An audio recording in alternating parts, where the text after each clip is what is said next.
Amira Johnson existed as a shadow at Wellington Academy, her scholarship status marking her an outsider among the wealthy elite.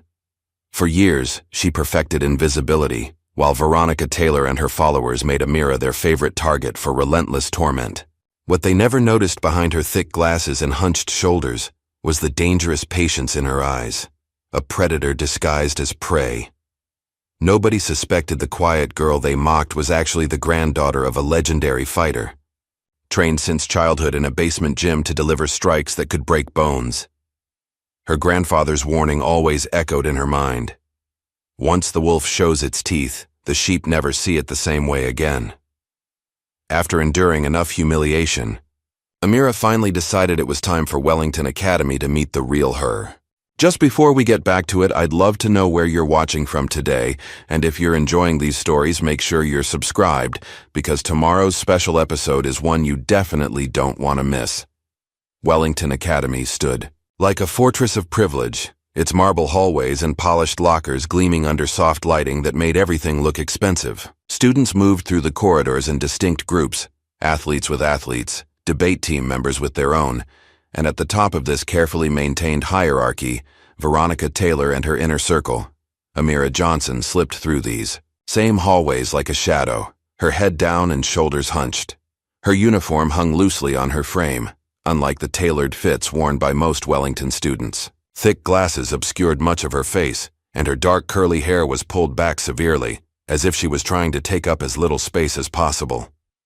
Veronica spotted Amira at her locker and nudged Madison, her second in command. "Look at her. Shoes," Veronica whispered loud enough to be heard. "Third year in a row with the same pair. You'd think scholarship kids would at least try to fit in." Madison laughed on cue. "Maybe she thinks being poor is a personality trait," Amira continued, organizing her books, her expression unchanging as though she hadn't heard, though her grip on her textbook tightened slightly. In Mr. Peterson's history class, students paired up for an assignment. As the teacher distributed heavy textbooks, one slipped from his grasp, falling toward Amira's desk. Her hand shot out with startling quickness, catching the book with perfect balance before it could hit the floor. For a split second, something shifted in her posture. Back straight, movement precise, nothing like her usual awkward demeanor. Then, realizing her slip, she fumbled deliberately, letting the book thump onto her desk. "Sorry," she mumbled, handing it back to the surprised teacher. Madison caught the moment and exchanged a curious glance with Veronica, who had also noticed the uncharacteristic display of reflexes. Later that day, Amira stood at the front of English class, presenting her analysis of Edgar Allan Poe's work. Despite her insightful content, her voice remained soft and hesitant. The narrator's guilt manifests physically through the heartbeat, suggesting that, "God, this is painful," Veronica, stage whispered from the back row. Maybe she should analyze her wardrobe instead. Laughter rippled through the classroom. Amira's words faltered, but she continued, finishing her presentation quickly before returning to her seat, cheeks burning. Mrs. Bennett, the English teacher, gave her a B-, citing poor delivery, despite the content being college-level work. At lunch, Amira sat alone at a corner table, picking at a simple salad. She had just taken her first bite when a shadow fell across her tray. Looking up, she found Veronica standing there, flanked by Madison and Bridget, her loyal followers. "That presentation was something else," Veronica said, her voice dripping with false sweetness. She held a cup of cranberry juice precariously in one hand. Amira said nothing, her dark eyes wary behind her glasses. "Oh!" Veronica exclaimed as she stumbled, the juice pouring directly onto Amira's white uniform shirt. The red liquid spread like a bloodstain across the fabric. "These floors are so slippery. Sorry about that." The cafeteria erupted in laughter.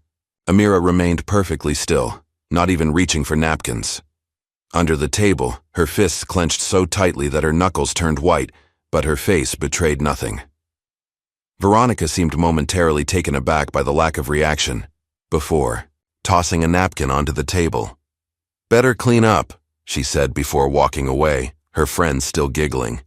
After school, Amira took a longer route home, deliberately avoiding areas where Wellington students typically gathered.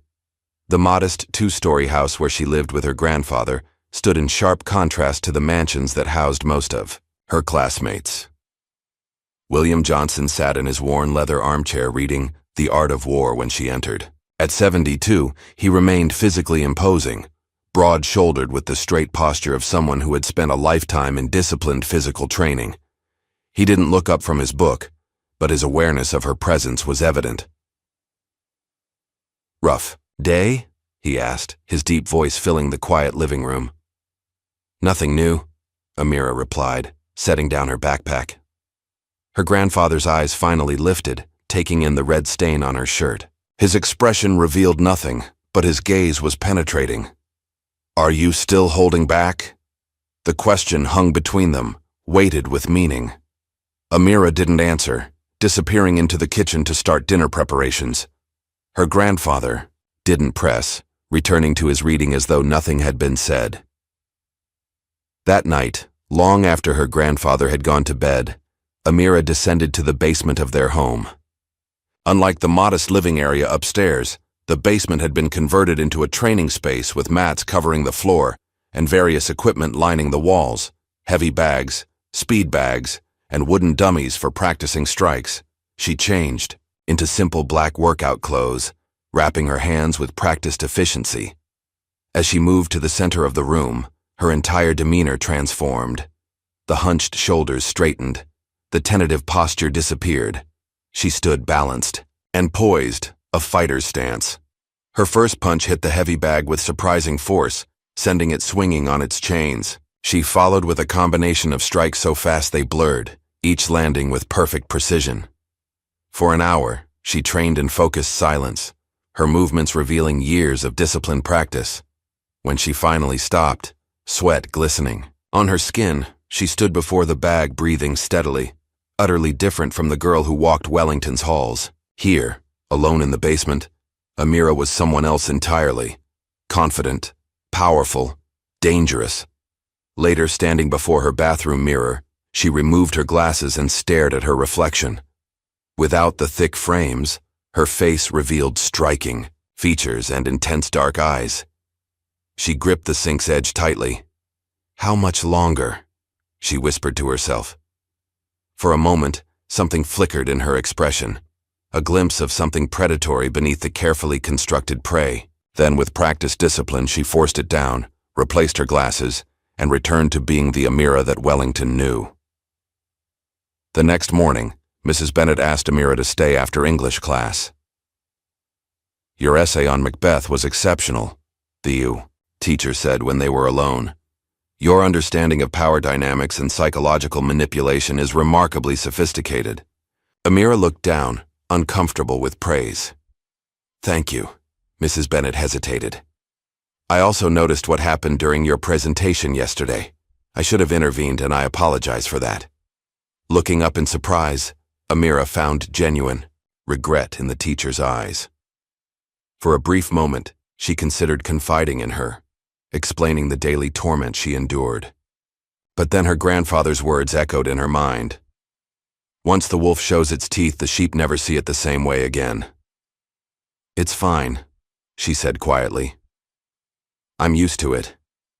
That evening, her grandfather found her staring out the kitchen window, lost in thought. "Why do I have to keep hiding?" she asked suddenly. William joined her at the table, his weathered face serious. "Your mother asked me the same question when she was your age. I told her what I'll tell you. There's power in being underestimated."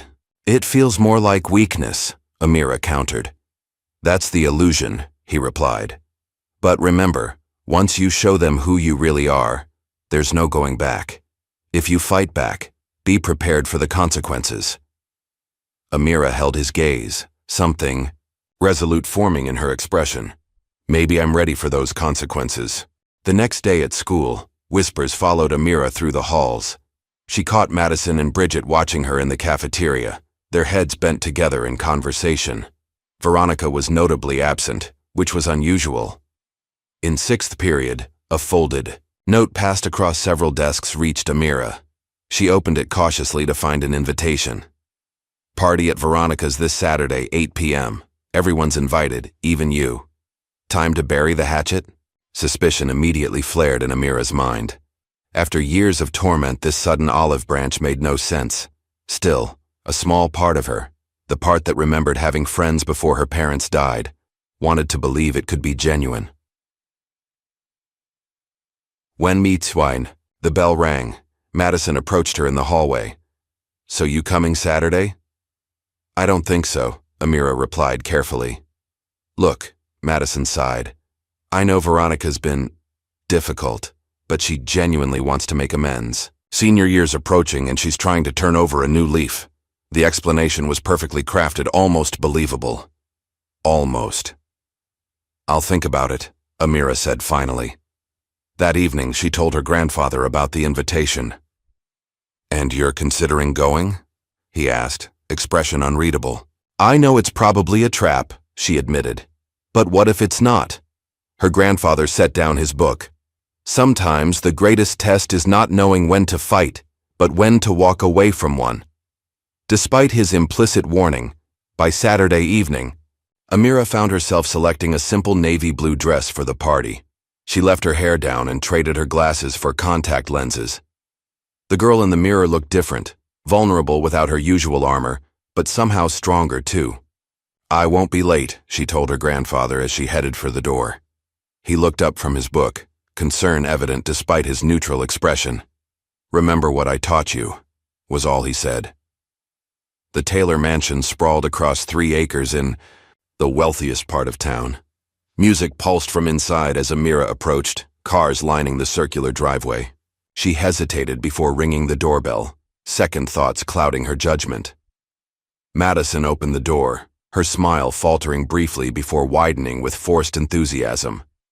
Amira, you made it. She pulled her inside, leading her through groups of students who turned to stare. Conversations paused, followed by urgent whispers. Veronica's out back, Madison explained, guiding Amira through the house toward the patio. She's going to be so surprised you came.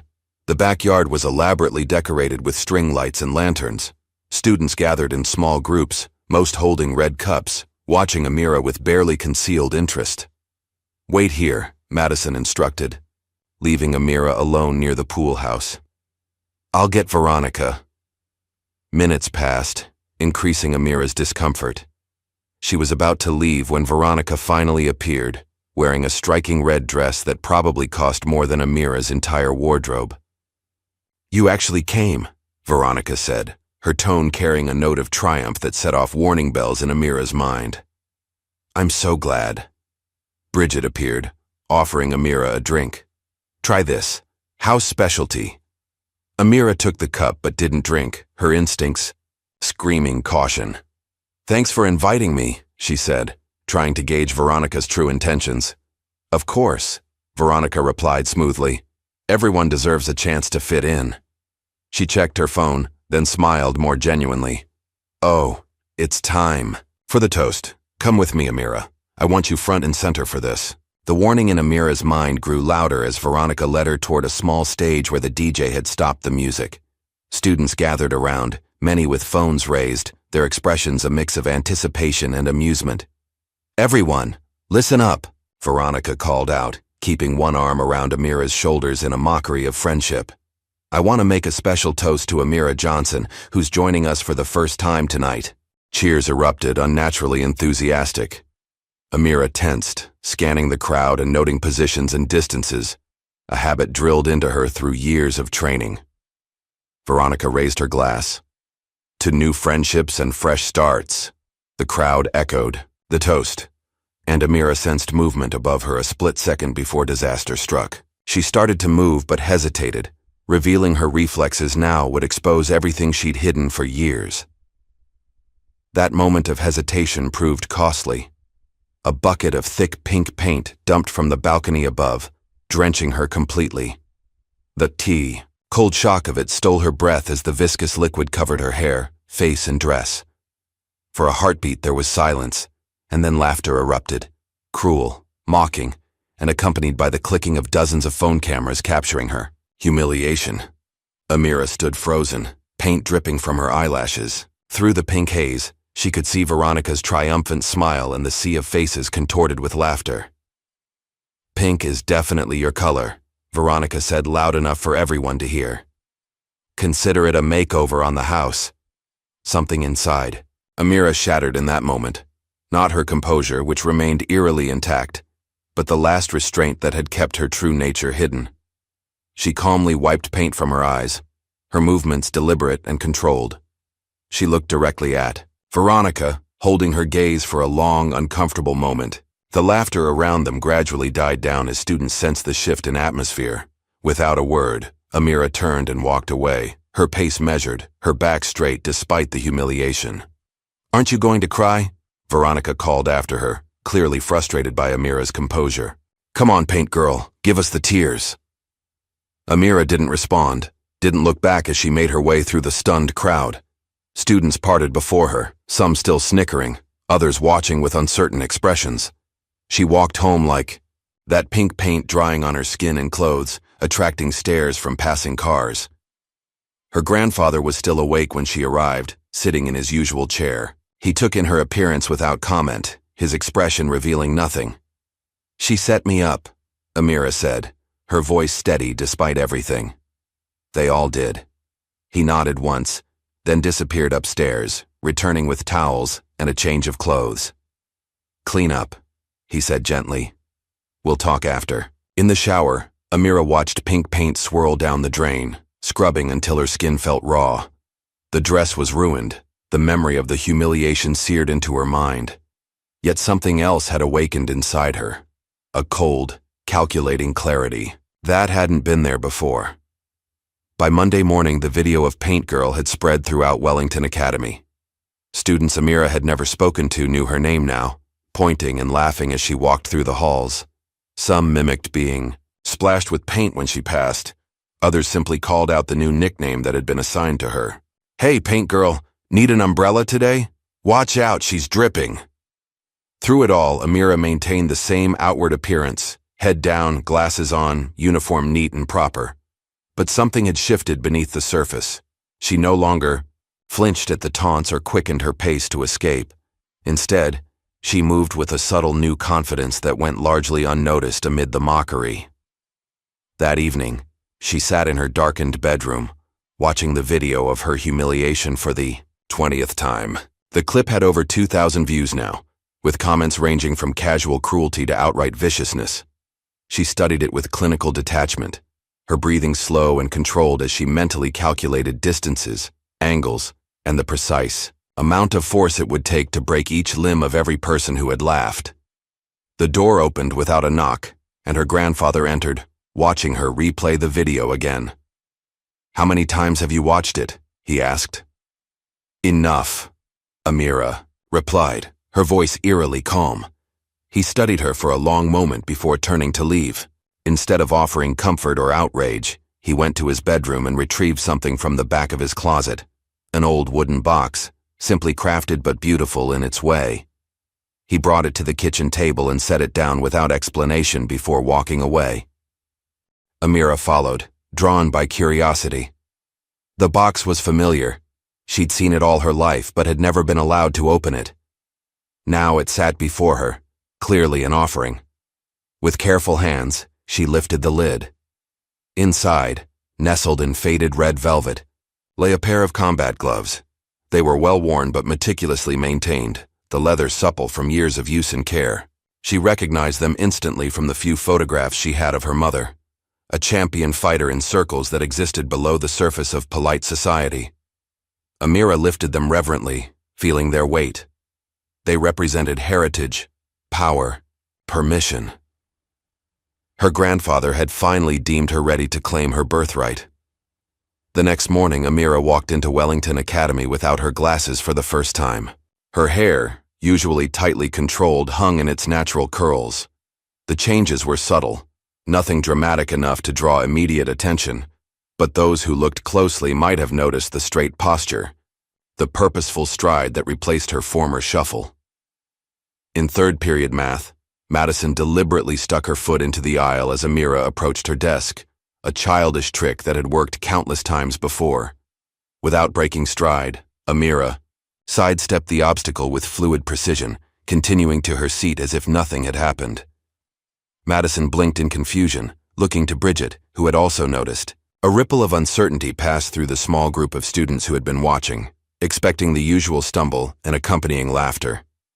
After the final bell, Amira headed toward the school exit, walking alone as usual. She had nearly reached the doors when a hand grabbed her arm, yanking her sideways into an empty classroom. Madison stood there, accompanied by two senior football players, Tyler and Jason, who often did Veronica's dirty work in exchange for invitations to her exclusive parties.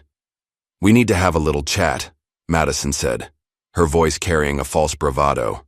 "You've been walking around like you're not a complete joke, and it's getting on Veronica's nerves." Tyler moved to block the door while Jason stepped closer, using his height to intimidate. "Just a friendly reminder of where you stand," he said, with a smirk. "At the bottom," Madison added. "Always at the bottom." Amira stood perfectly still, her expression unreadable as she assessed the situation with calm precision. 3 opponents, confined space, multiple exit points. She'd run scenarios like this with her grandfather 100 times. Jason mistook her silence for fear and reached out to shove her shoulder. "Hey, paint girl, we're talking to—" His words cut off as Amira's hand shot up, catching his wrist in a grip that belied her slender frame. With a precise twist and pivot, she used his own momentum to drive her other palm into his solar plexus, a strike delivered with perfect control, just enough force to drop him to his knees, gasping for breath without causing permanent damage. Tyler froze by the door, his expression shifting from confidence to confusion to fear. Madison took a step back, her eyes wide with shock. "What the hell?" she whispered, looking from Jason's crumpled form to Amira's composed face. Amira straightened, her posture reflecting years of martial training that she no longer bothered to hide. She turned to Madison, who flinched instinctively. "Next time," Amira said quietly, leaning close enough that only Madison could hear. "I won't be so kind." She stepped around Jason, who was still struggling to regain his breath, and walked past Tyler without a glance. He pressed himself against the wall, making no move to stop her as she left the classroom. Word spread quickly about what had happened. By the next morning, Jason had downplayed the incident, claiming he'd tripped to save face. But Madison knew what she'd seen, and her fear was evident in the way she now avoided eye contact with Amira in the halls. Veronica, however, refused to believe the rumors. When Madison tried to warn her, describing how Amira had moved with trained precision, Veronica laughed it off. "She's just getting lucky," Veronica insisted, tossing her blonde hair over one shoulder. "Maybe Jason really did trip. He's not exactly graceful." Madison shook her head, frustration evident in her expression. "I'm telling you, V, something's different about her. It wasn't luck. It was scary." "Please," Veronica scoffed. "She's a nobody who got paint dumped on her head. End of story." Her eyes narrowed as she spotted Amira across the cafeteria. "But if she thinks this little stunt will change anything, we'll make her regret it." As she spoke, Amira looked up, meeting Veronica's gaze directly for the first time in years. There was something in that look, a cold certainty, a patient hunger, that made Veronica falter mid-sentence. For a fleeting moment, doubt crossed her face before she masked it with practiced disdain. But Madison had seen it, and so had Bridget, a crack in the armor of the girl who had ruled Wellington with fear and manipulation for as long as anyone could remember. Unnoticed by the students rushing between classes, the power dynamic at Wellington Academy had begun to shift, imperceptibly at first, but with the inevitable momentum of an avalanche that would eventually engulf them all. The incident with Jason and Madison had sent ripples through Wellington Academy. While the official story remained that Jason had simply tripped, the uncertainty in Madison's eyes told a different tale. For the first time since Amira had arrived at the school, fear had begun to creep into the hallways.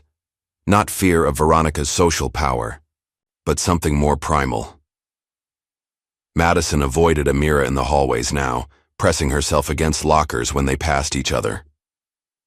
The few times their eyes met, Madison quickly looked away, her usual confidence replaced by unmistakable anxiety.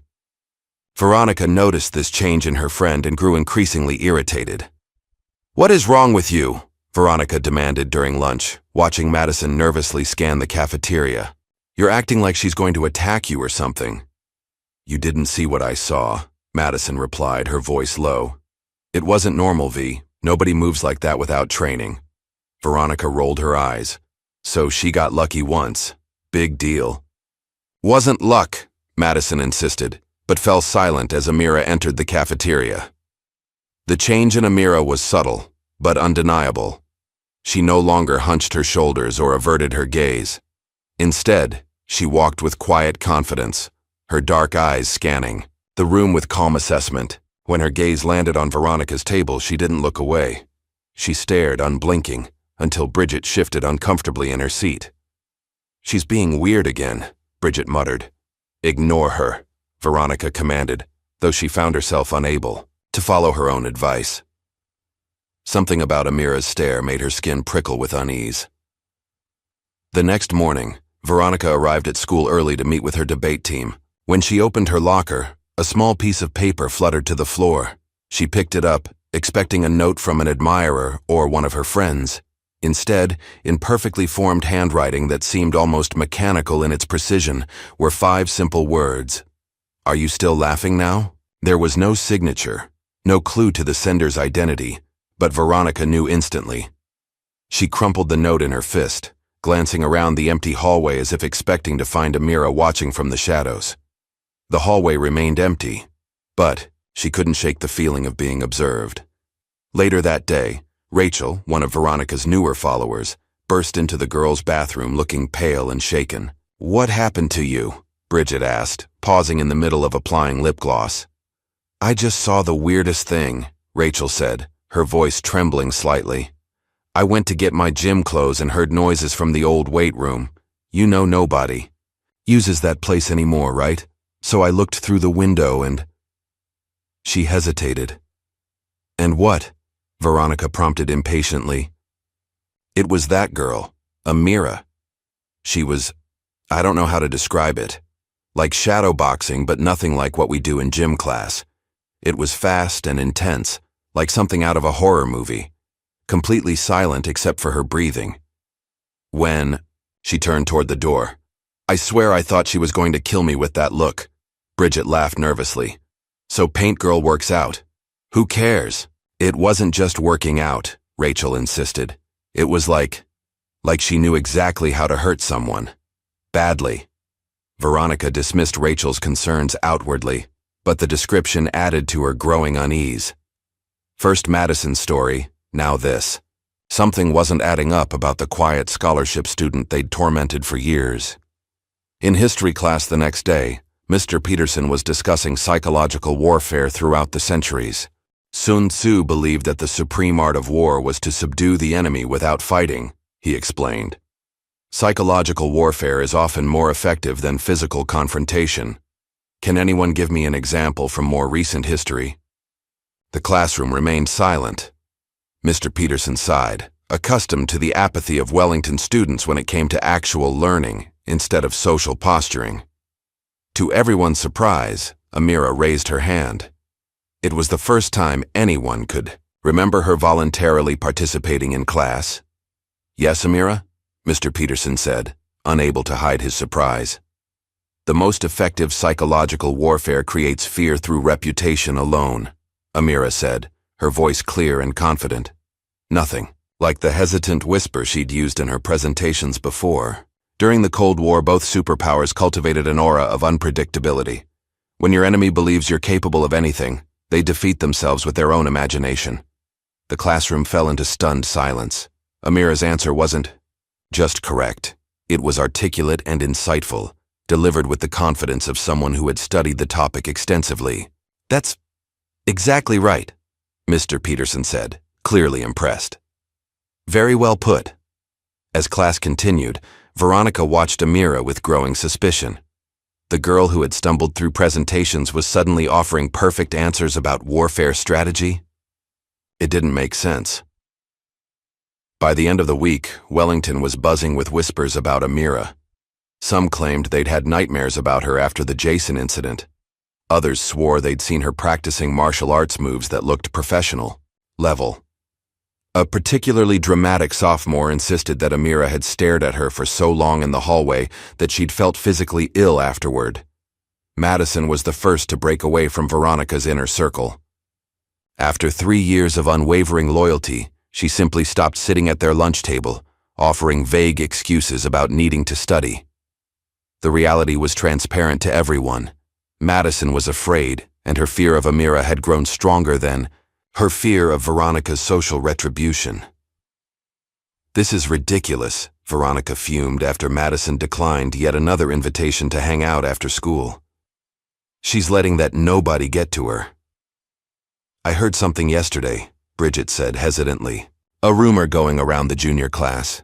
Apparently, Amira was kicked out of her last school for putting someone in the hospital." "That's absurd," Veronica scoffed. "We would have heard about that." "Would we, though?" Bridget countered. "The school keeps scholarship students' records. Pretty private. What if there's something in her past they're covering up?" The seed of doubt was planted, growing larger as more students reported strange encounters with Amira. She never threatened anyone directly, never initiated confrontation. She simply existed differently now, her presence creating a ripple effect through Wellington's carefully maintained social hierarchy. During lunch period on Thursday, Veronica decided she'd had enough. She approached Amira's solitary table, determined to reassert her dominance. "So, Paint Girl," she said loudly, ensuring others would hear. "Enjoying your little moment of fame? It won't last, you know." Amira looked up slowly, setting down her fork with deliberate care. The cafeteria quieted as students turned to watch the confrontation. "Is there something you want, Veronica?" Amira asked, her voice calm and steady. "I want you to stop whatever game you're playing," Veronica snapped. "The creepy staring, the weird rumors, it's pathetic." "There's no game," Amira replied. "I'm simply done pretending." "Pretending what?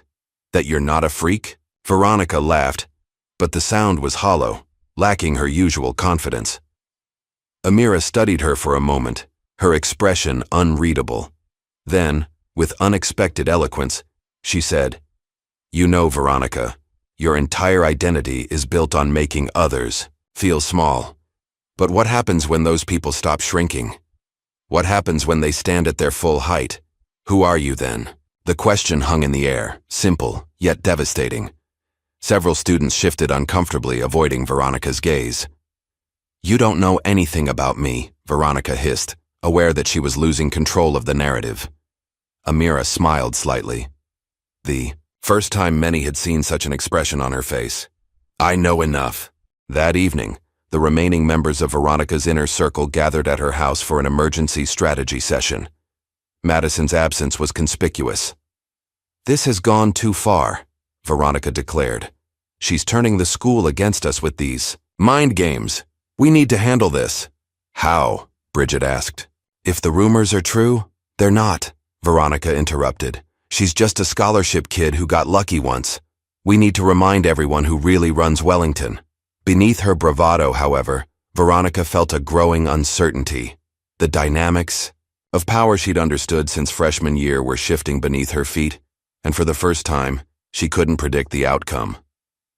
As the meeting concluded, Bridget pulled Veronica aside. "Have you heard from Madison? She's not returning my texts." "She'll come around," Veronica said dismissively. "Once we put Paint Girl back in her place, everything will go back to normal." But when she checked her phone later that night, she found a text from Madison that chilled her blood. "I'm out, V. Whatever you're planning, leave me out of it. You don't know what you're dealing with." Veronica stared at the message, a cold feeling settling in her stomach. Madison had never defied her before. If she was truly this frightened, maybe there was something to the rumors after all. The next morning, Veronica arrived at school with a plan already in motion. She'd spread a carefully crafted rumor that Amira had threatened her after school. Nothing specific enough to be disproven, but serious enough to get the administration's attention. By second period, she'd been called to the principal's office to discuss the incident. She put on her best concerned face as she described feeling unsafe around Amira. "She's been staring at me strangely, following me between classes," Veronica explained to Principal Harrington, a man who had always been sympathetic to the concerns of Wellington's wealthiest families. "Yesterday she told me to watch my back." "I'm scared, Mr. Harrington," the principal nodded gravely.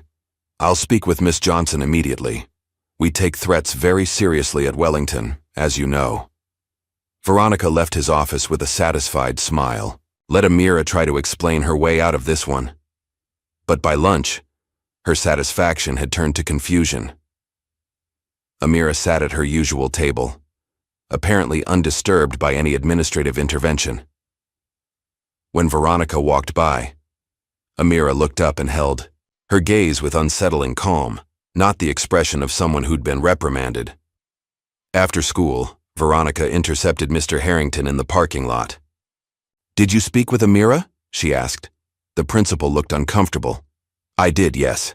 She denied making any threats, and frankly, Miss Taylor, her disciplinary record is spotless, without any witnesses to corroborate your claim." "So you're calling me a liar?" Veronica demanded, unused to having her word questioned. "Of course not," he backpedaled quickly. "But we need more than one person's account before taking action. Perhaps if there were witnesses, or if this behavior continues." Veronica stormed away, furious, and though she wouldn't admit it, increasingly frightened. Her usual tactics weren't working. Worse, for the first time in her tenure at Wellington, the administration hadn't immediately taken her side. As she reached her car, she found a small note tucked under the windshield wiper. The handwriting was now familiar, precise, almost mechanical. "Do you feel small yet?" Veronica crumpled the note, looking around wildly, but the parking lot revealed only departing students and staff. Somehow Amira had known about her meeting with the principal. Somehow she'd anticipated this move. That night, unable to sleep, Veronica began researching Amira Johnson online. There had to be something, some record, some social media trace that would explain the sudden transformation from victim to threat. Most searches yielded nothing. But eventually, she found an old article about junior martial arts competitions from 7 years ago. The photo quality was poor, but there was no mistaking the girl holding a trophy, a younger Amira, standing beside a stern-looking older man. The caption read, "Amira Johnson takes first place in the under-14 division, continuing her family's legacy in competitive martial arts. Coach and grandfather William Johnson previously trained her mother, Sarah Johnson, to 3 national championships before her retirement." Veronica stared at the image, a cold realization dawning. They hadn't been bullying some random scholarship student. They'd been tormenting someone who'd been trained to fight since childhood. Hands shaking, she dug deeper, finding sparse but telling information. William Johnson had been a legendary figure in underground fighting circuits before becoming a trainer. Sarah Johnson had dominated women's competitions for years before disappearing from the scene abruptly. There was no mention of Amira in competitions. After age 13, as if she'd suddenly stopped competing right around the time she would have transferred to Wellington. The timing couldn't be coincidental. Veronica sat back, her heart racing. The quiet, awkward girl they'd tormented hadn't been weak. She'd been hiding. And now, after the paint incident, she wasn't hiding anymore. Sleep eluded Veronica that night, as a terrifying question repeated in her mind. What happens when someone trained to fight decides they're done being a victim? Veronica arrived at school the next day with dark circles under her eyes, poorly concealed by makeup. Her research into Amira's background had left her shaken, but she was determined not to show weakness. She needed to regain control of the situation and of Wellington Academy. First, she needed to isolate Amira again. The easiest way was to make her a target for the school administration, keeping her under constant scrutiny. "There's something you should know," Veronica told her English teacher before class. "I've been hearing some disturbing things about Amira Johnson. Some students are saying she's been threatening people." Mrs. Bennett frowned. "That doesn't sound like Amira." "People change," Veronica said with practiced concern. "I'm just worried, that's all." She repeated variations of this conversation with 3 other teachers throughout the morning. By lunch, she noticed several faculty members watching Amira more closely. It wasn't much, but it was a start, a way to make Amira feel the pressure of institutional suspicion. Veronica's next move was more direct. She sent a text to Ryan, a senior whose father owned a security company and who occasionally helped Veronica with her more complex schemes. Need to talk to Paint Girl alone. Can you help? His reply came quickly. The old equipment room behind the gym, 3:30. I'll bring backup. Veronica smiled, feeling more like herself again. This was familiar territory, setting up situations where the odds were stacked in her favor. Even if Amira had some fighting skills, she wouldn't expect an ambush, and she certainly couldn't take on multiple opponents at once. When the final bell rang, Veronica watched from a distance as Ryan approached Amira in the hallway. She couldn't hear their conversation, but she saw Amira nod after a moment and follow him toward the back of the school. Perfect. Veronica waited 10 minutes before heading to the same location. The equipment room behind the gym was rarely used, a storage space for broken or outdated athletic gear that hadn't been properly disposed of. It was isolated enough that any confrontation would go unnoticed by faculty. As she approached, Veronica felt a surge of confidence. Ryan had brought 2 other seniors, both football players with impressive builds. They stood in a loose semicircle with Amira facing them, her back to the wall. Thanks for coming, Veronica said, stepping into view. I thought we should have a proper conversation. Amira looked at her, then at the 3 boys surrounding her. If she was intimidated, she didn't show it. 4 against 1, she observed calmly. Is that what passes for fair at Wellington? This isn't about fair, Veronica replied. It's about putting you back in your place. Ryan moved forward, reaching for Amira's arm. Just listen to what Veronica has to say, and no one gets hurt. What happened next occurred so quickly that Veronica would later struggle to describe it. As Ryan's hand neared Amira's arm, she shifted, a subtle movement that somehow redirected his momentum. Ryan staggered forward, off balance, as Amira sidestepped, with fluid grace. The second boy rushed in, swinging wildly. Amira ducked beneath his arm, her palm striking upward into his solar plexus with controlled force. He dropped to his knees, gasping. The third attacker hesitated, witnessing his friend's failures. That moment of hesitation was all Amira needed. She moved toward him with terrifying precision, her strikes targeted and efficient. Within seconds, he joined his friends on the ground. Clutching his side where she delivered a precise blow, Ryan struggled back to his feet, fury replacing his earlier confidence. He charged at Amira like a bull, all technique abandoned in rage. She met his charge with calculated calm, using his own weight and momentum against him. There was a sickening sound as her elbow connected with his shoulder, and Ryan cried out, dropping to the ground. The entire confrontation had lasted less than 30 seconds. Veronica stood frozen, unable to process what she'd just witnessed. This wasn't luck or a single lucky strike like with Jason. This was systematic, trained precision. The movements of someone who had spent years learning exactly how to dismantle opponents. Amira turned to face her, not even breathing hard. The 3 boys remained on the ground, groaning in pain but with no visible injuries. She had been careful not to leave marks. Is this what you wanted to see? Amira asked, her voice unnervingly quiet. Veronica backed away, genuine fear coursing through her for perhaps the first time in her life. Stay away from me, she warned, though the threat sounded hollow even to her own ears. Amira approached slowly, her movements controlled and deliberate. When she was close enough that only Veronica could hear, she leaned in and whispered, "Do you feel small yet?" The same words from the note on her car. Veronica felt her blood run cold. "You're crazy," she managed to say, her voice shaking. "No," Amira replied. "I'm just done pretending." She turned and walked away, leaving Veronica with the 3 defeated boys. News of the incident spread through Wellington like wildfire, though the details became increasingly distorted with each retelling. Some claimed Amira had put all 3 boys in the hospital.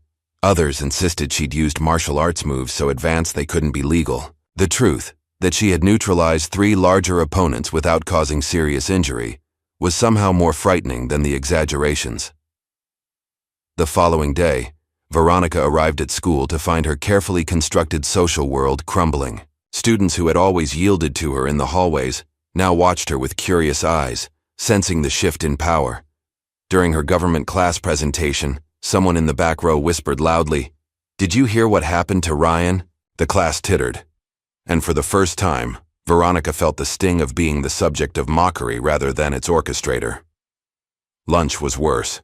Her usual table, once the center of Wellington's social universe, was half empty. Madison was still, absent, and now Bridget sat with a different group laughing nervously when Veronica caught her eye. Only 2 freshman girls remained, their continued loyalty based more on fear than respect. Across the cafeteria, Amira sat alone as always, but the atmosphere around her had changed. Students glanced her way with a new awareness, not friendship or admiration, but a wary respect that bordered on fear. In U.S. history, Mr. Peterson discussed military tactics, focusing on asymmetrical warfare. Sometimes, the perceived weaker opponent has advantages the stronger force doesn't anticipate, he explained. Veronica felt certain the lesson was directed at her, though Mr. Peterson never looked her way. The examples he chose, of smaller forces, outmaneuvering larger ones through superior strategy, seemed pointed, deliberate. After class, she confronted him in the empty classroom. "Is this supposed to be funny?" she demanded. "Using your lesson to mock me?"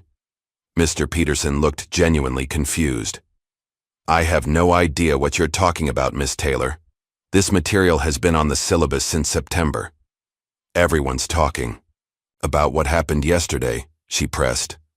"Ah," he nodded, understanding dawning. "The alleged incident with Miss Johnson. I heard rumors, yes. But my lesson plan wasn't commentary on current events." He paused, studying her with sudden interest. "Though it's telling that you interpreted it that way." Veronica left the classroom seething. Even the teachers seemed to be turning against her. The carefully constructed social order she'd maintained for years was unraveling, and she felt powerless to stop it. That afternoon, she overheard 2 juniors discussing Amira in the bathroom. "My cousin goes to Westlake Prep and she says Amira's family is like, connected," one girl whispered. "Her grandfather trained professional fighters or something." "I heard she got kicked out of her last school for putting someone in the hospital," the other replied. "The school covered it up because she's like some kind of prodigy." Veronica listened, realizing the rumors she'd discovered in her research were now spreading organically. Wellington thrived on gossip, and Amira's sudden transformation from victim to threat was the most interesting development in years. By the end of the week, Madison had officially left Veronica's inner circle, declining all invitations and avoiding eye contact in the halls. When Veronica finally cornered her before chemistry class, Madison's fear was palpable. "I can't do this anymore," Madison said, her voice low and urgent. "You didn't see what she did to Ryan and those guys. It wasn't normal, V. So you're just abandoning me?" Veronica hissed. "After everything we've been through?" Madison looked at her with unexpected pity. "You still don't get it, do you? This isn't about popularity anymore. That girl is dangerous, and you've made yourself her target." As Madison walked away, Veronica felt a growing desperation. For the first time in her high school career, she was losing control, not just of her friends or her social standing, but of the entire narrative. Students who had once feared her now whispered about Amira instead. Teachers who had overlooked her bullying now watched her with suspicion. In a final desperate attempt to regain control, Veronica decided to do what she did best: find someone's weakness and exploit it. If she couldn't intimidate Amira physically, she would destroy her another way. That evening, she sat at her computer, searching deeper into Amira's family history. The scattered information about martial arts competitions wasn't enough. She needed something more damaging, something that would turn the school against Amira once and for all. Hours of searching yielded little until she found an obscure forum dedicated to underground fighting circuits. A post from 8 years ago mentioned, "William Johnson, Amira's grandfather, in connection with a series of high-stakes matches. Further digging revealed whispers about Sarah Johnson, Amira's mother, and her reputation for brutality in the ring. Then, buried in an archived news site, Veronica found what she was looking for: a brief report about the deaths of Sarah Johnson and her husband Daniel. The details were vague, an incident related to their professional activities, but reading between the lines, Veronica realized with growing horror that Amira's parents hadn't died in an accident. They had been assassins, professional fighters, who had crossed the line into something darker. And Amira's grandfather, the man who had trained them both, was apparently a legend in these same circles. Veronica sat back, her heart racing.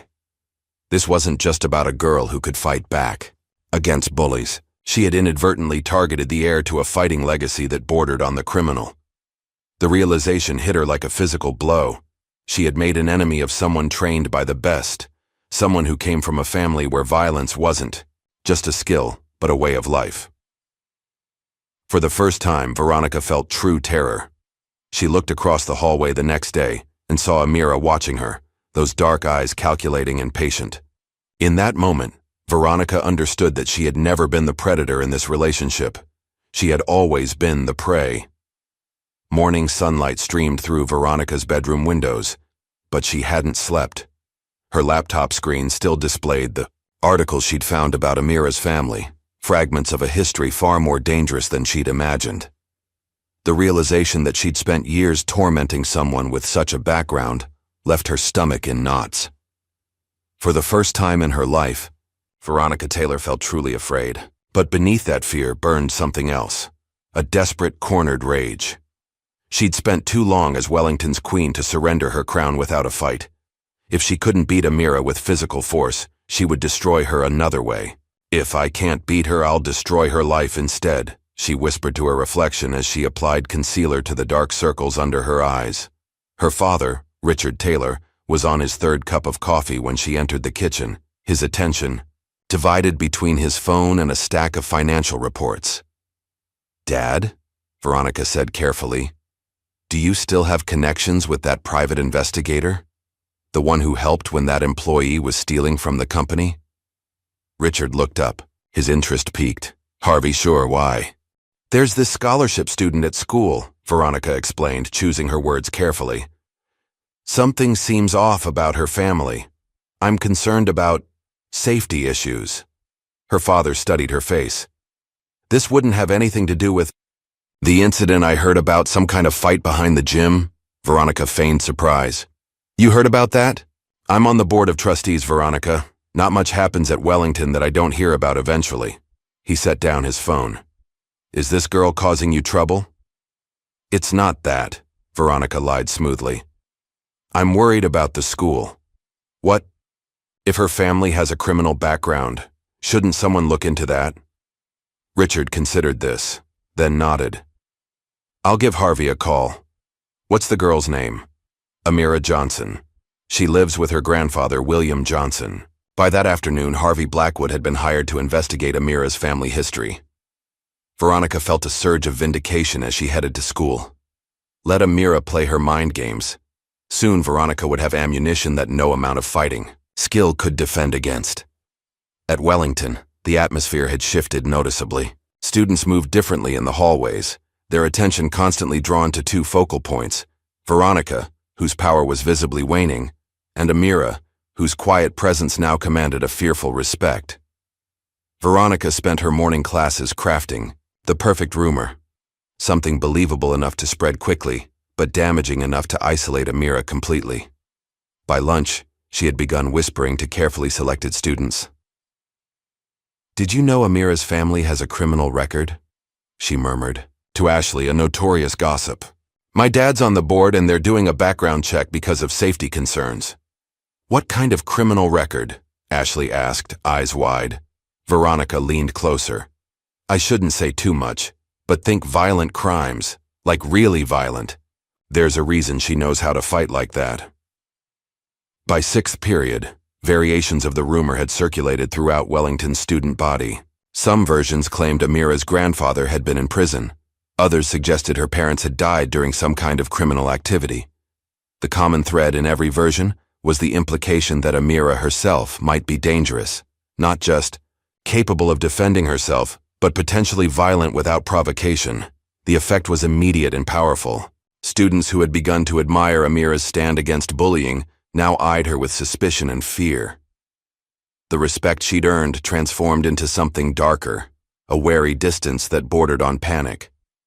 Veronica watched with satisfaction as people physically moved away when Amira entered the cafeteria. She might have lost her battle for social dominance, but she was winning the war for Wellington's perception. Better to be a fallen queen than to let her rival rise unopposed. That evening, Harvey Blackwood called with his preliminary findings. "The grandfather's interesting," he told Richard Taylor while Veronica listened on speaker. "Former military, then spent decades in competitive martial arts circuits.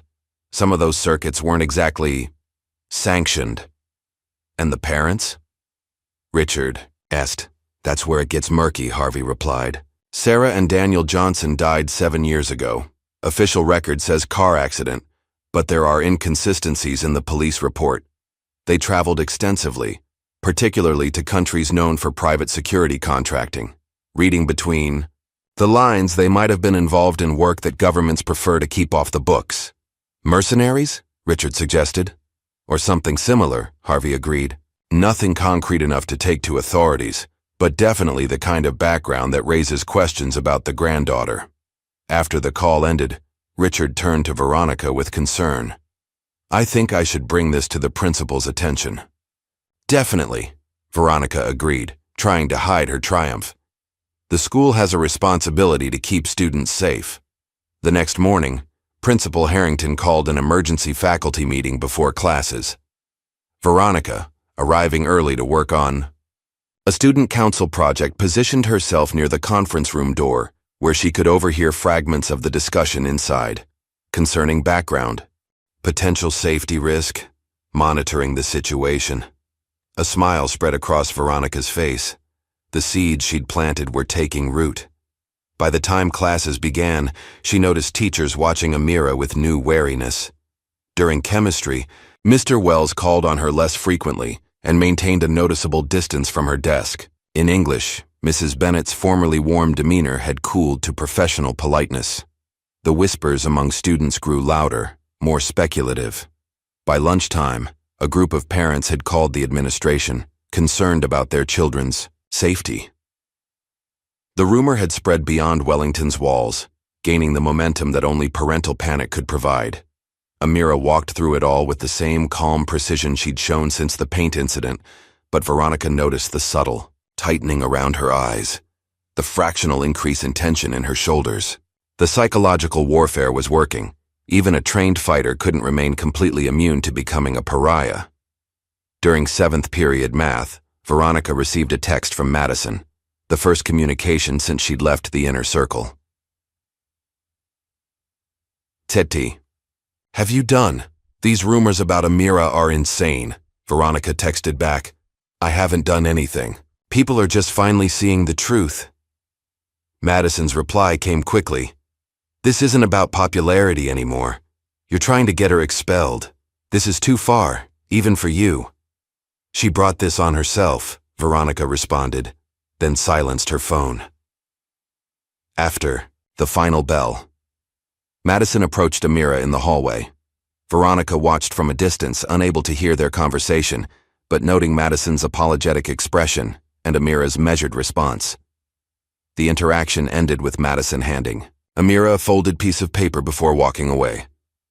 That evening, Veronica received an unexpected call from her father. "The school's called an emergency board meeting for tomorrow," he informed her, his voice unusually serious.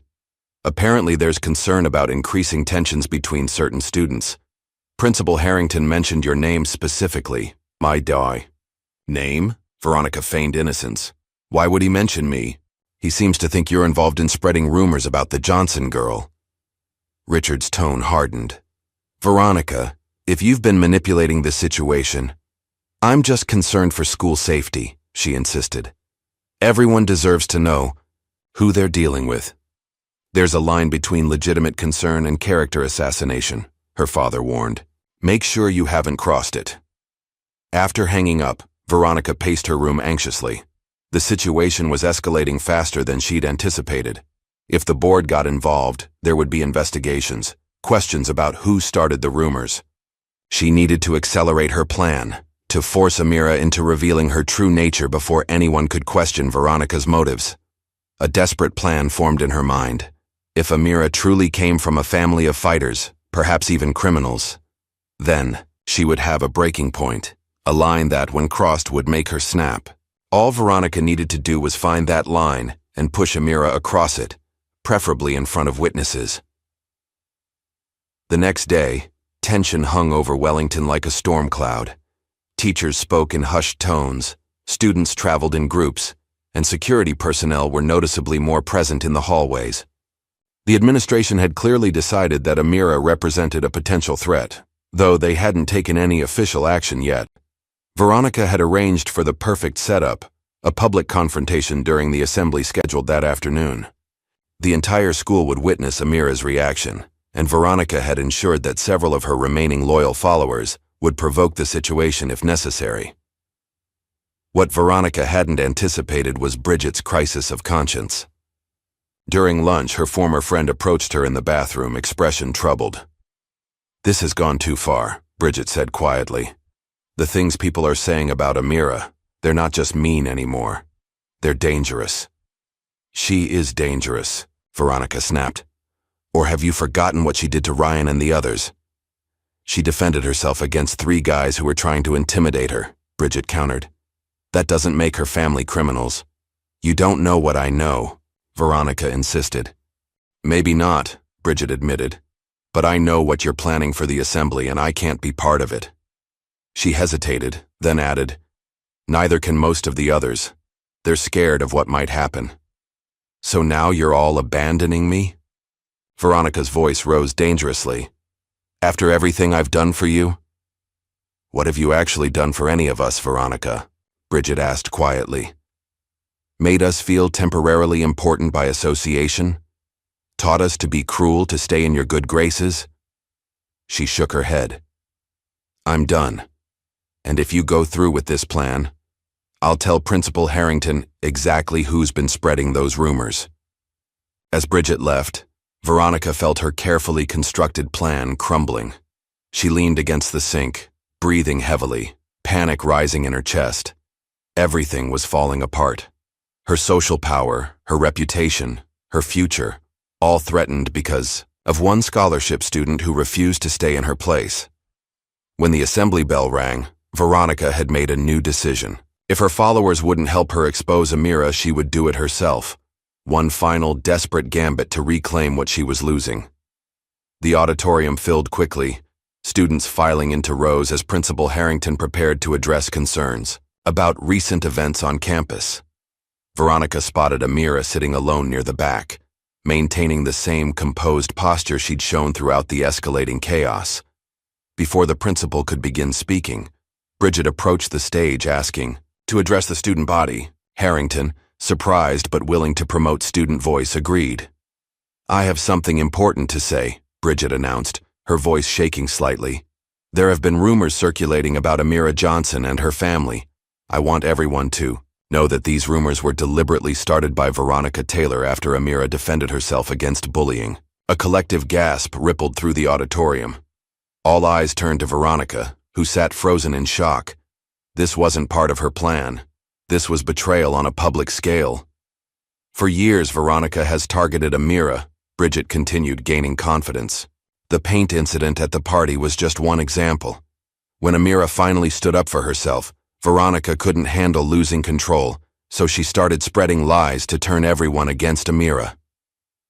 Principal Harrington stepped forward, clearly trying to regain control of the situation, but the damage was done. Students were whispering, pointing, some even standing to get a better view of Veronica's reaction. In that moment, something inside Veronica snapped.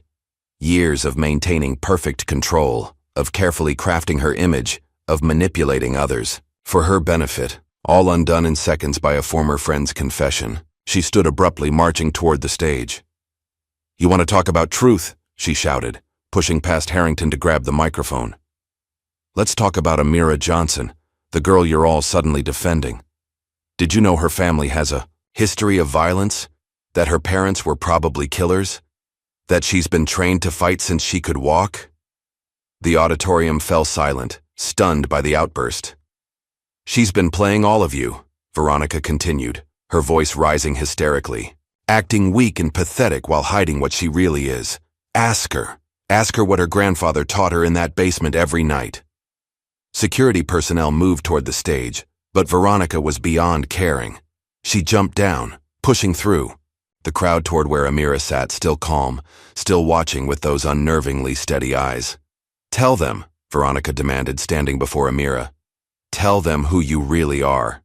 When Amira didn't respond, something in Veronica broke completely. With a cry of frustration, she lunged forward, hands reaching for Amira's throat, an action so shocking, so out of character for Wellington's calculated queen, that the entire assembly seemed to freeze in disbelief.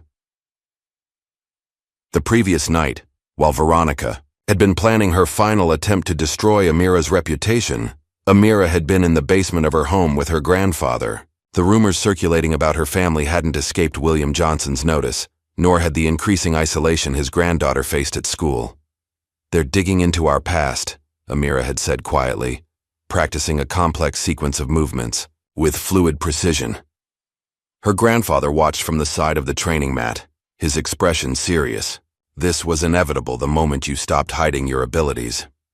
"I know," Amira acknowledged, completing the sequence without a single wasted motion. William rose from his chair, his movements belying his age as he stepped onto the mat. "Tomorrow, they will try to break you, either physically or by turning the school completely against you." "Veronica's already done that with the rumors," Amira replied. "No," her grandfather countered. "What she's done is create fear. Fear without respect is dangerous. It makes people unpredictable." He moved to the center of the mat. "Show me your defensive sequence." For an hour they trained together, grandfather and granddaughter moving through increasingly complex patterns. Finally, William stopped, studying Amira with evaluating eyes. "No more holding back," he said firmly. "When the moment comes, and it will come soon, you must show them exactly who you are, not to hurt, but to end this definitively." He demonstrated one final technique, a sequence designed not to injure but to completely neutralize an opponent. The movements were precise, almost beautiful in their efficiency. "This is not for the training mat," he explained. "This is the finishing move that ends fights in seconds." Amira practiced it repeatedly until her muscles memorized the pattern. By the time she went to bed, her body knew exactly what to do when the moment arrived. Now, as Veronica lunged toward her in front of the entire school, Amira felt a strange sense of calm. Time seemed to slow as her training took over, her body responding without conscious thought. She rose from her seat in one fluid motion, sidestepping Veronica's wild lunge with millimeters to spare. As Veronica stumbled forward, Amira's hands moved with precision, redirecting rather than stopping her momentum. The assembled students and faculty watched in stunned silence as Amira systematically dismantled Veronica's attack. There was no wild brawl, no exchange of blows. Just Amira's controlled movements contrasted against Veronica's increasingly desperate attempts to land a single hit. "Stay still and fight me," Veronica screamed, her composure completely gone. Amira said nothing, continuing her defensive pattern, never striking back but making Veronica's every move look clumsy and ineffective. The contrast was stark. Veronica's wild aggression against Amira's disciplined control.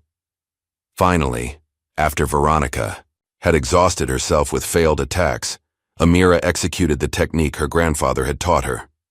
A precise shift of weight, a measured redirection of momentum, and suddenly Veronica found herself immobilized in a hold that applied pressure to specific points.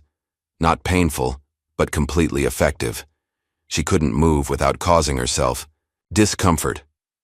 The auditorium remained in shocked silence as Amira leaned close to Veronica's ear. "You're not worth it," she said quietly, then released the hold and stepped back. Veronica collapsed to her knees, gasping, staring up at Amira with a mixture of fear and disbelief. The girl she had tormented for years could have hurt her badly, but had chosen restraint instead. Security personnel finally reached them, positioning themselves between the two girls, though it was clear to everyone that the situation was already over. Principal Harrington arrived moments later, his expression a mixture of shock and concern. "Miss Taylor, Miss Johnson, my office immediately," he ordered. As security escorted them from the auditorium, the assembled student body erupted in frenzied conversation. What they had witnessed defied the normal rules of high school conflict. It wasn't a fight so much as a demonstration of two completely different approaches to power. In the principal's office, Veronica sat huddled in a chair, her usual confidence shattered. Amira remained standing, her posture relaxed but alert. "Would either of you care to explain what just happened?" Harrington demanded. Before either could respond, the door opened to admit Madison, followed closely by Bridget. "We can explain," Madison said firmly.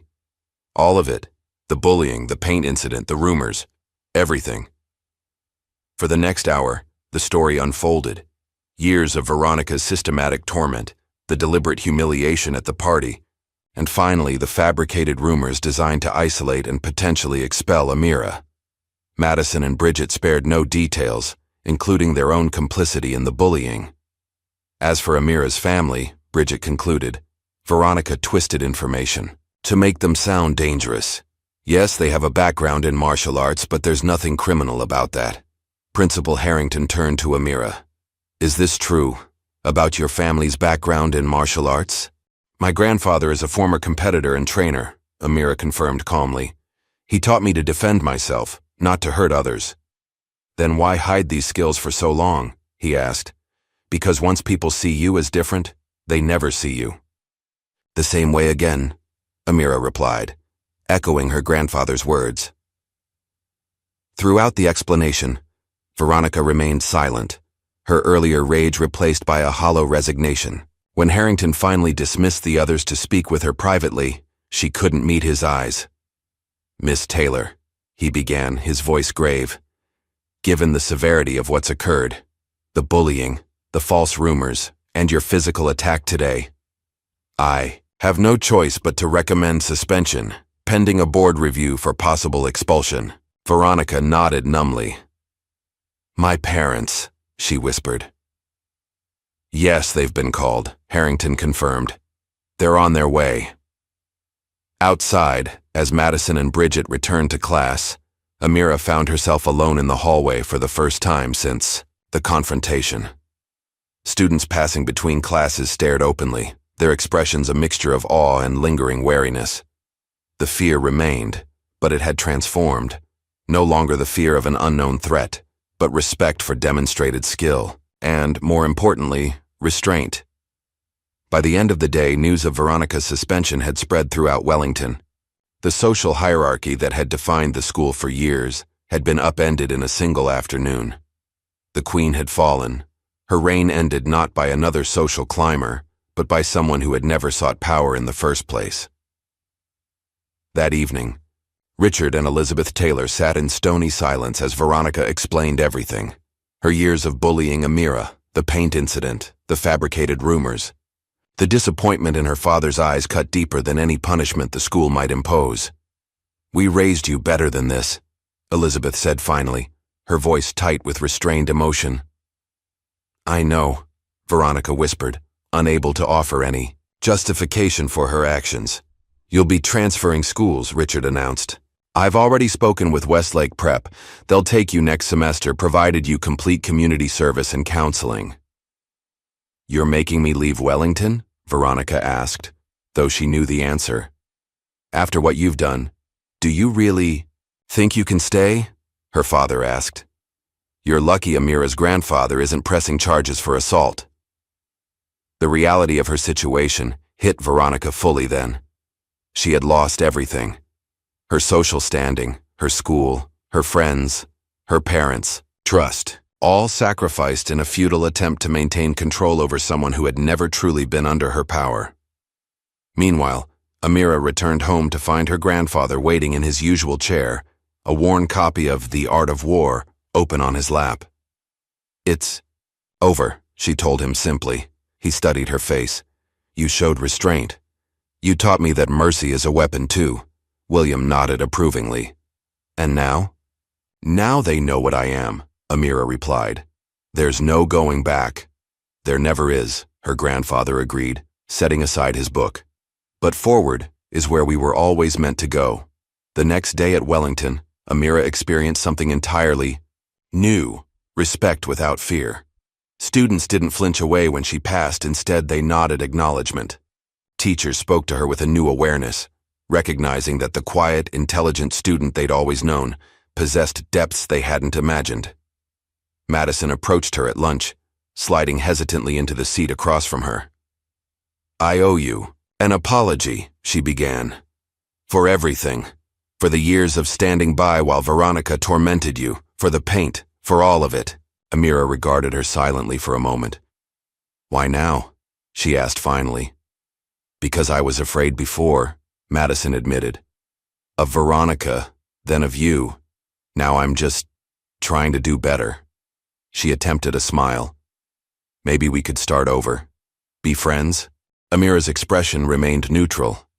We were never friends, she said simply, gathering her things and walking away. Some lessons couldn't be unlearned, some bridges couldn't be rebuilt. Madison had made her choices, and now Amira was making hers, choosing selective solitude over false friendship. As the week progressed, Wellington Academy adjusted to its new reality. Veronica's absence created a vacuum that no single student rushed to fill, as if her downfall had revealed the hollow nature of the power she'd wielded. The rigid social hierarchy began to dissolve, replaced by something more fluid, more forgiving. Amira continued her daily routine. Classes, studying, training with her grandfather in the evenings. But she no longer hid her abilities or intelligence. When she spoke in class, she did so with confidence. When she moved through the halls, she did so with her natural grace. In her final conversation with Amira before leaving Wellington, Veronica sought something she'd never before needed. Forgiveness. I don't expect you to forget what I did, she said quietly, avoiding Amira's steady gaze. But I want you to know I'm sorry. Truly sorry. Amira studied her former tormentor, noting the genuine remorse in her eyes. I believe you, she said finally. That's it? Veronica asked. You believe me? What more do you want? Amira countered. Absolution? That's not mine to give. Then what am I supposed to do? Veronica's voice cracked with vulnerability she'd never before revealed. Amira considered the question carefully before answering. Live with your shame, she said, not unkindly. Learn from it. Become someone better. As Veronica walked away for the final time, Amira felt no triumph, no satisfaction in her enemy's defeat. Her grandfather's words echoed in her mind. Mercy is a weapon, too. You let her live with her shame. That's worse than any punch. That evening, as they trained in the basement, William observed a new quality in his granddaughter's movements, a fluidity born of complete self-acceptance. You're no longer hiding, he noted. No, Amira agreed, executing a complex sequence with perfect form. I'm not. Good, he said simply. It's time you showed the world who you really are. 2 weeks after the confrontation in the auditorium, Wellington Academy had settled into a new normal. The hallways buzzed with the usual teenage energy, but something fundamental had shifted. The rigid social hierarchy that had defined student interactions for years had crumbled, leaving something more fluid and less cruel in its wake. Veronica Taylor's name was still mentioned in whispered conversations, but increasingly as a cautionary tale rather than with reverence. Her spectacular fall from grace had become almost mythological, the queen who pushed too far and lost everything. For Veronica herself, reality proved far harsher than rumors. The morning of her first day at Westlake Prep found her standing before a different school entrance wearing a different uniform, facing a student body that had already heard versions of her story. New schools had little tolerance for disgraced transfers, regardless of their former status. Remember, her father said as he dropped her off, his voice still carrying the edge of disappointment that hadn't softened since the board hearing. "You're there to learn and improve, not to repeat past mistakes." Veronica nodded silently. The confident, composed girl who had once ruled Wellington was gone, replaced by someone who couldn't meet her parents' eyes at breakfast. Her introduction to Westlake brought a painful reversal of everything she'd known. Students watched her, with undisguised curiosity but no deference. Teachers regarded her with professional courtesy, tinged with wariness. When she entered the cafeteria at lunch, no one rushed to offer her a seat at their table. That evening, she sat alone in her bedroom, staring at her reflection. "This is temporary," she told herself. "I'll rebuild. I'll make them forget what happened." But her phone remained silent. Her former friends from Wellington had moved on, finding new social arrangements in her absence. Madison and Bridget had posted photos together at a coffee shop, studying for midterms. Even her so-called friends at Westlake, girls she'd known from summer programs and family connections, maintained a polite distance. "They'll come around," she whispered, though the confidence in her voice rang hollow. At Wellington, Amira moved through her days with a new freedom. No longer hunching her shoulders or averting her gaze, she walked with natural grace, her intelligence and composure no longer concealed. The transformation fascinated her classmates, who couldn't quite reconcile the quiet scholarship student they'd ignored with the poised young woman now in their midst. Most students maintained a respectful distance, unsure how to approach someone they'd either tormented or silently allowed to be tormented. Amira seemed content with this arrangement, focusing on her studies with renewed dedication. In class discussions, she now participated freely, her insights often profound enough to leave even teachers momentarily speechless. "Miss Johnson," Mr. Peterson said after a particularly insightful comment on military strategy, "you should consider pursuing international relations in college. Your understanding of power dynamics is exceptional." Amira nodded her thanks, no longer uncomfortable with praise. "I've had some unique experiences with power dynamics," she replied, earning nervous laughter from her classmates. The rumors about her family background persisted, but had transformed. Rather than frightening, they now seemed fascinating, the stuff of action movies rather than horror films. Younger students watched her pass in the hallways with undisguised awe, creating their own exaggerated stories about her abilities. Madison made continued attempts to establish a friendship, approaching Amira with careful overtures. Notes of apology appeared in Amira's locker.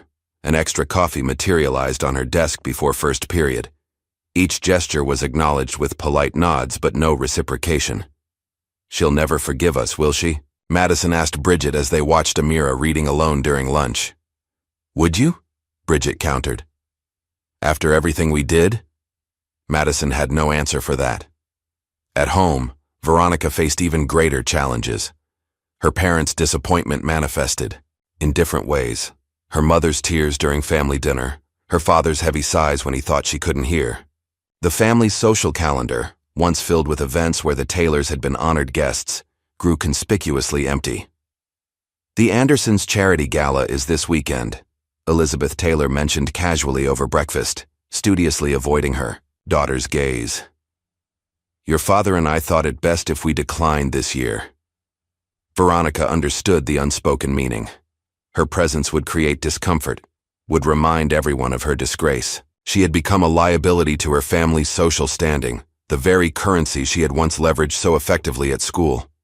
"It's fine," she said quietly. "I have studying to do anyway." Her father looked up from his newspaper, an unfamiliar softness crossing his features. "This isn't forever, Veronica. People forget, given time." "Do they?" she asked, genuinely curious. "Or do they just find someone else to talk about?" Richard Taylor had no answer for his daughter.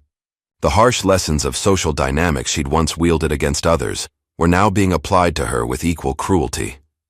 The weekend brought a desperate attempt to salvage some connection to her former life. Veronica texted several former followers, who had remained neutral during her downfall, suggesting coffee at the mall. The responses ranged from transparent excuses to outright silence. Only one girl, Caitlin, a sophomore who had once desperately sought Veronica's approval, agreed to meet. Their conversation was stilted, uncomfortable.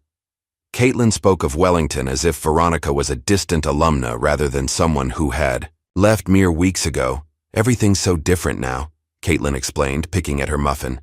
People just hang out with whoever they want. It's weird. Different how? Veronica pressed, hungry for details of the world she'd left behind. Caitlin shrugged. I don't know. Like, Lauren Pierce is friends with Noah Turner now, even though he's on scholarship. And nobody cares. The implications were clear. Veronica's carefully constructed social barriers had collapsed in her absence. The strict hierarchy she'd enforced was dissolving, allowing connections based on genuine interest rather than perceived status. And Amira? Veronica couldn't help asking. What? About her? Caitlin hesitated, searching for the right words. People respect her, I guess, but she doesn't really hang out with anyone. She just does her own thing. She leaned forward conspiratorially. There's a rumor that colleges are already recruiting her, like actual Ivy Leagues, for some special leadership program. The information stung more than Veronica expected. She had spent years crafting the perfect college application profile. Student council president, charity work, summer internships at her father's company. Yet Amira, who had spent those same years in self-imposed obscurity, was now being courted by prestigious universities. I should go, Veronica said abruptly, gathering her things. Thanks for meeting me. Caitlin looked relieved. Sure, maybe we can do it again sometime. Both knew they wouldn't. As the semester progressed, Veronica found herself adrift at Westlake. Her attempts to establish a new social foundation faltered. Students there had their own established dynamics, and her reputation preceded her. The mandatory counseling sessions required by the school board forced uncomfortable self-reflection. Why do you think you targeted Amira specifically? Her counselor asked during one session. I don't know, Veronica answered automatically, then paused, confronting the question honestly for the first time. She was different. Quiet. Smart, but never showing it. It was like she was hiding something, and that bothered me. Does it bother you when people keep parts of themselves private? The question lingered with Veronica long after the session ended. What had really driven her relentless campaign against Amira? Was it simply the easy target she had presented, or something deeper? A fundamental discomfort with someone who existed outside the carefully controlled social world Veronica had created? In a moment of impulsive desperation, Veronica drove to Wellington one afternoon, parking across the street as school let out. She watched students stream through the doors, immediately noticing the changed dynamics. Groups were more fluid, less rigidly defined by social status. Laughter seemed more genuine, less performative. Then Amira emerged, walking alone but with confident purpose. She had changed her hairstyle, letting her natural curls frame her face instead of pulling them back. She wore no glasses now, and her uniform, while still regulation, fit properly instead of hanging loosely as it once had. The transformation was subtle but profound. This was someone comfortable in her own skin. Veronica sank lower in her seat, not wanting to be seen. As Amira reached the bottom of the steps, Madison approached her, saying something Veronica couldn't hear. Amira shook her head firmly, her expression resolute as she continued walking. Madison's shoulders slumped in defeat as she watched Amira. The scene crystallized something for Veronica. Amira's power had never come from social manipulation or cruelty. It came from something deeper, more fundamental. The strength Veronica had spent years trying to build through controlling others, Amira possessed naturally through knowing herself. That evening, in a final, desperate attempt to make sense of her situation, Veronica drove to Amira's neighborhood. She sat in her car outside the modest two-story house for nearly an hour, gathering courage for an encounter she hadn't planned but suddenly felt necessary. When she finally approached the door and knocked, Amira's grandfather answered, his expression neutral as he recognized her. "Is Amira home?" Veronica asked, her voice smaller than she intended. William Johnson studied her for a long moment before stepping aside. In the living room, Veronica found Amira reading in an armchair, a cup of tea on the table beside her. She looked up, surprise. briefly crossing her features before her expression returned to careful neutrality. "Veronica," she acknowledged. "Why are you here?" The question was direct, without hostility but offering no warmth either. Veronica found herself struggling for words, the carefully rehearsed speech evaporating from her mind. "I don't know," she admitted finally.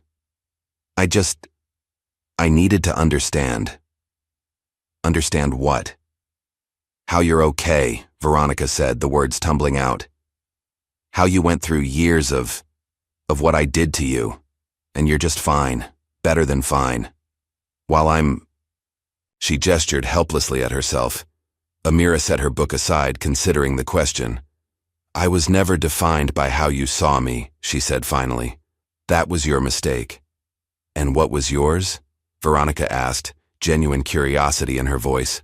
"Hiding who I really was," Amira replied without hesitation, "letting fear of others' reactions control my choices."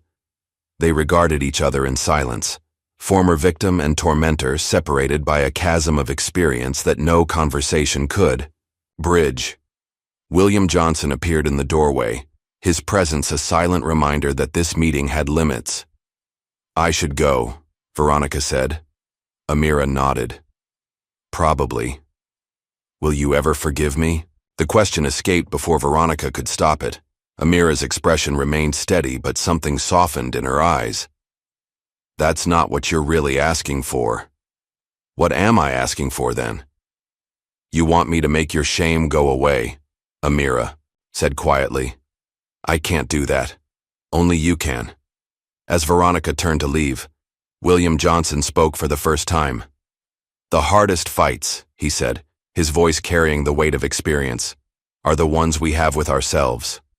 Veronica nodded, understanding the truth in his words, even as they offered no comfort. In her car, she sat with her hands gripping the steering wheel, tears finally coming after weeks of emotional numbness. Something had broken inside her, not just her social standing or her confidence, but the fundamental way she understood herself and her place in the world. That night, for the first time since her downfall, she slept without nightmares. In the months following Veronica's departure, Wellington Academy settled into its new social patterns. Without the enforced hierarchy that had defined student interactions for years, genuine connections began to form across previously rigid boundaries. Scholarship students sat with legacy families. Athletes mingled with debate team members.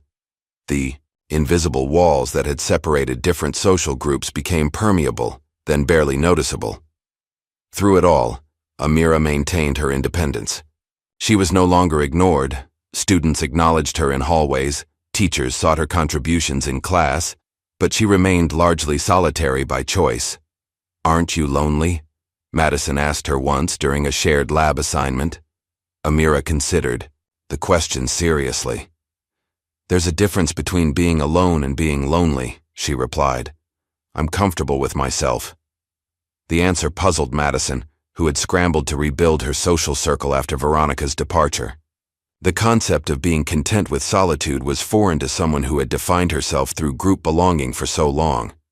As spring arrived, bringing college acceptance letters and plans for the future, a subtle shift occurred in how Wellington viewed Amira. The fear that had initially followed her confrontation with Veronica had evolved into something closer to legend. Younger students whispered about her when she passed in the hallways. Her reputation extended beyond Wellington's walls to neighboring schools, creating a mythology that bore little resemblance to reality. Amira took it all with the same composed indifference she'd shown toward the bullying. Neither adoration nor fear defined her self-perception. She remained focused on her studies, her training, and her future plans. One afternoon in late April, Amira found a plain white envelope in her locker. Inside was a single sheet of expensive stationery bearing an unfamiliar emblem, a stylized fist enclosed in a circle of ancient text. Below it a simple message: "Your grandfather knows what this means. It's time you did too." That evening she showed the letter to William, who studied it with a carefully neutral expression that couldn't quite hide his concern. "What is it?" Amira asked. "What does it mean?" William set the letter on the kitchen table, his weathered fingers smoothing its edges. "It's an invitation," he said finally. Of sorts. To what? There exists a network, he began carefully, of people like us. Families with traditions and martial disciplines that go beyond sport or self-defense. Some call it the circle. Amira sat across from him, absorbing his words. And this circle is... what? Contacting me? They're aware of you now, William confirmed. What happened at your school didn't stay contained. Word spreads in certain communities. Because I fought back against Veronica? William shook his head. Because of how you fought. Control. Precision. Restraint when it would have been easier to cause harm. These qualities are valued by those who understand true power. The revelation that others had been watching her, evaluating her actions without her knowledge, sent a chill through Amira. What do they want from me? To test you, William replied simply. To see if you're worthy of joining their ranks. And if I don't want to be tested? Amira challenged. Her grandfather's expression grew serious. That's not how this works. Once you're on their radar, you're either accepted or... He didn't finish the sentence. Or what? Amira pressed. Or you're considered a potential threat, he said finally. Power unaligned with their interests makes them nervous. Amira stood, pacing the kitchen as she processed this information. So all these years of training, of hiding who I really am, it wasn't just about self-defense or discipline. You were preparing me for this. William didn't deny it. Your mother faced the same choice once. She chose to join them. And my father? He was already a member when they met. Different family, same tradition. Amira sat heavily, the weight of revelation pressing down on her. Their deaths? Was it connected to this circle? William's silence was answer enough. The next morning, another letter appeared, this time on Amira's desk in first-period English, though no one had seen anyone approach her seat. The message was equally cryptic. Strength without purpose is wasted. Purpose without strength is meaningless. Which are you? Throughout the day, Amira felt a subtle shift in her awareness, a prickling sensation at the back of her neck that suggested observation. During lunch, she caught a glimpse of someone watching from beyond the school fence. A woman in nondescript clothing whose stance nonetheless marked her as a trained fighter. After school, Amira didn't go directly home. Instead, she went to the public park, finding a secluded bench where she could sit undisturbed. If she was being watched, let them watch on her terms. Sure enough, within 15 minutes, the same woman from the school fence appeared, taking a seat beside her without invitation. Amira Johnson, the stranger said, her voice carrying no particular accent. You've caused quite a stir in certain circles. I wasn't aware I had an audience, Amira replied, studying the woman carefully. She was perhaps in her 30s, with the lean, efficient build of someone who trained daily. Nothing about her appearance was remarkable, yet she carried herself with unmistakable confidence. You always have an audience, the woman said. Most people are just watching the wrong performance. And what performance are you watching? The woman smiled slightly. The emergence of someone with potential. Raw talent is common enough. Discipline can be taught, but the judgment you showed, knowing when to display power and when to withhold it, that's rarer than you might think. What do you want from me? Amira asked directly. It's not about what we want, the woman replied. It's about what you're capable of becoming. She stood, leaving a small carved wooden token on the bench between them. Your grandfather will explain what this means. The choice remains yours, but remember, choices have consequences. With that cryptic warning, she walked away, blending effortlessly into a group of passing joggers until Amira could no longer distinguish her from the others. That evening, Amira placed the wooden token on the kitchen table before her grandfather. His expression remained impassive, but his eyes betrayed recognition. They've moved faster than I expected, he said quietly. Tell me everything, Amira demanded. No more half-truths or vague warnings. I need to know what I'm facing. William nodded, resignation evident in his posture. For the next hour, he explained, in detail what Amira had only glimpsed before, a global network of fighting dynasties dating back centuries, operating in shadows, serving various interests that intersected with power, but existed separate from governments or official organizations. Your parents worked for the Circle, he confirmed. Elite operatives handling situations that required their particular skills. They were assassins, Amira said flatly, the pieces finally coming together. They were protectors, William corrected. Sometimes that meant eliminating threats. More often it meant prevention, negotiation, or demonstration of capacity. The shadow of power is often more effective than power itself. And they want me to follow the same path?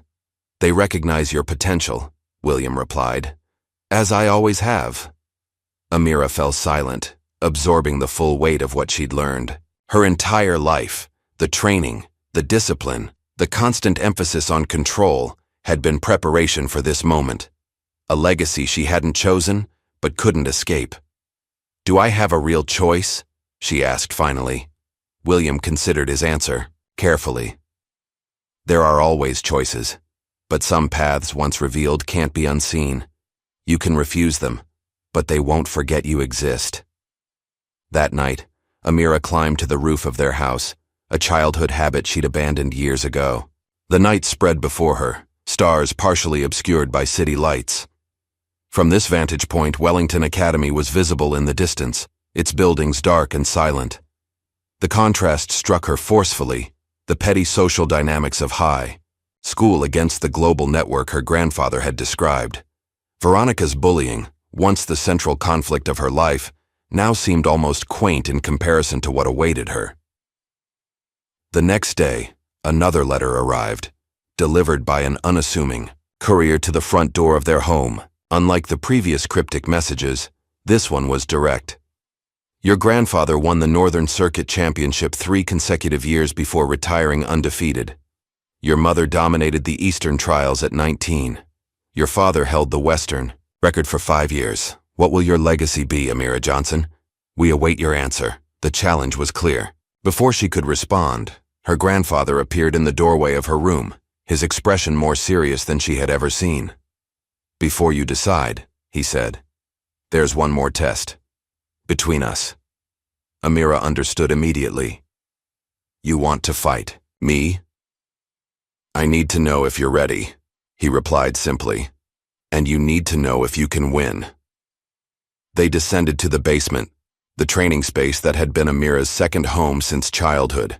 As they took positions on the mat, Amira realized this would be the first time they had ever faced each other with full intent. No holding back, no teaching moments, just two fighters measuring their true capacity. The match that followed was unlike anything Amira had experienced. Her grandfather moved with a speed and precision that belied his age, drawing on decades of experience. Every technique she attempted, he seemed to anticipate. Every advantage she gained, he neutralized. Foresee. 30 grueling minutes they fought without speaking, their bodies communicating through the ancient language of combat. Sweat drenched both of them, breaths coming in controlled gasps as they pushed each other to their limits. Then, in a moment of perfect clarity, Amira saw the pattern, the subtle rhythm to her grandfather's movements, the fraction of a second, where his left side remained exposed after certain combinations.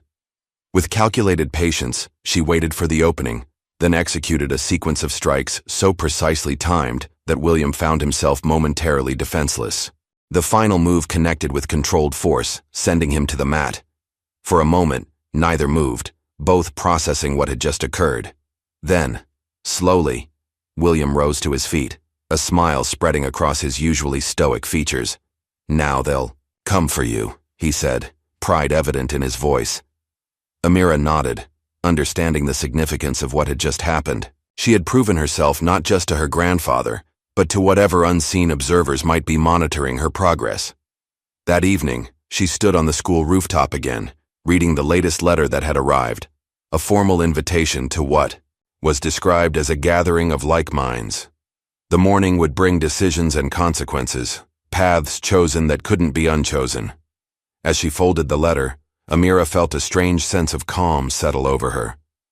The frightened girl who had hidden her true nature for years was gone, replaced by someone who understood her own power and was ready to claim her legacy. Let them come, she whispered to the night sky, a smile playing at her lips as she imagined what awaited beyond the confines of Wellington Academy. This wasn't an ending, but a beginning. The first step toward something larger than she had ever imagined. The world beyond high school would soon discover what Veronica Taylor had learned the hard way. Underestimating Amira Johnson was a mistake no one made twice. Have you ever wondered what happens when someone who was trained to remain invisible finally decides to show their true power? What new battles await Amira now that she's embraced her legacy? Like this video, if you want to see what happens when she faces the circle, and subscribe for more stories about hidden strength finally unleashed.